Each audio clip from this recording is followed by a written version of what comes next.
Hey, it's Steve Zonardo here with Remax Experts, Zonardo Associates. As we've known now that the Bank of Canada did raise their overnight lending rate, we expected this one. Obviously, we didn't expect the one in June, but let's have a listen to Tiff Macklem as he presents the reasons why. Very pleased to be here with Senior Deputy Governor Carolyn to discuss today's policy announcement and our monetary policy report. Today we raised our policy interest rate by 25 basis points to 5%. We are also continuing our policy of quantitative tightening. This decision reflects two broad considerations. First, monetary policy is working, but underlying inflationary pressures are proving more stubborn. We have made considerable progress in the fight against inflation. CPI inflation has fallen from a peak of 8.1% last summer to 3.4% in May. But even as headline inflation has come down largely as we forecast, underlying inflationary pressures are proving more persistent than we expected. Higher interest rates are needed to slow the growth of demand in the economy and relieve price pressures.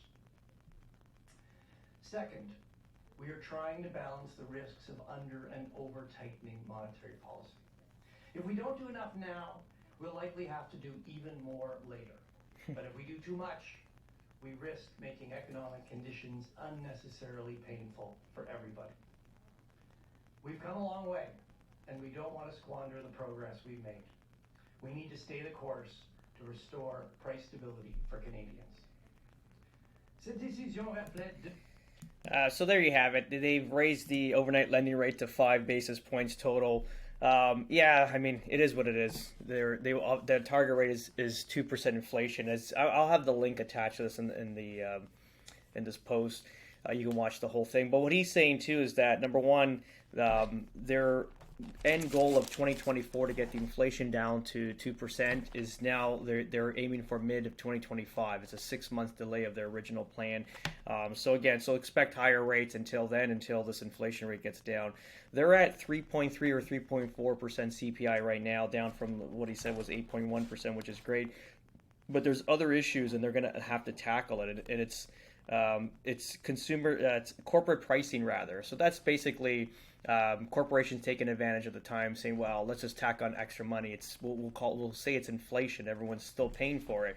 So they got to tackle that because I think that's what's holding up. And I think that even that 3.3 or 3.4% rate is not very accurate. Obviously, there's ways to kind of manipulate that number down, so we know that for sure. So if you've gone to the grocery store, if you filled up your car, if you paid for anything in the last year and a half, you'll understand the difference in pricing, and it's still here. So so expect that into 2025, mid 2025, as they're saying.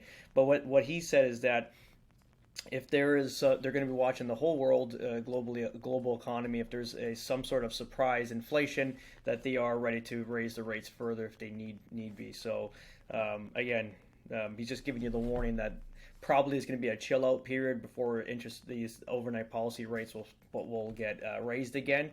But you could expect maybe one or more in the next, let's say 2024. But that's pretty much it. And if you're into exchanging currency, clearly we've been talking about this. This is a good time. Today is going to be a good time because when the overnight policy rate increases, it obviously brings our dollar has more value, than it puts stress on the U.S. dollar. It gives us more buying power temporarily. If you see this morning here was at 10 a.m. was here, which was just the announcement of the policy rate. It was at 131.5, and then it went down further to 131.4, and now it's climbing up a bit. So I'm not sure. Like, I have to buy funds today too. But if you looked at yesterday, rather, or this is today, this morning. So this morning before the announcement, it was at 132, and you see this big drop off here. So it dropped like 1 cent, which is on $1 million is $10,000. So just to kind of put it into perspective, like every cent, that's how that works. It's a substantial amount of money. And what we're finding now we had a team meeting this morning because we have listings that are slow, all our listings basically, even my personal stuff, and it's like, so what's pretty much going on here? And we did basically a checkup with with the office here. Again, this is all personal stuff here, but it is what it is. If you kind of look at the showings here, let me see if I can cut this out and make it larger.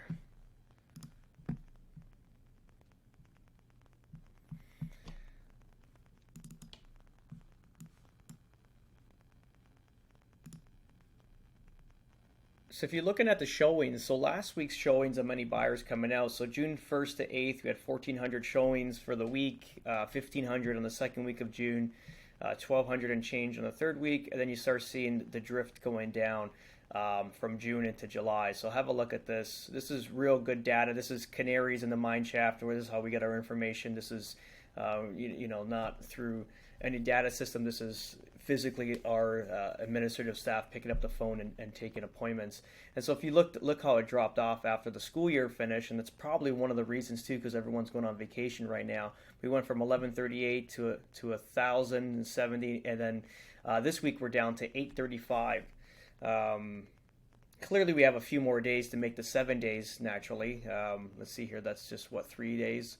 So it'd probably be in and around that 1,000 mark. So that you can see how the showings have dropped off in the week now. So that's pretty much it, guys. Have a great day. Ciao.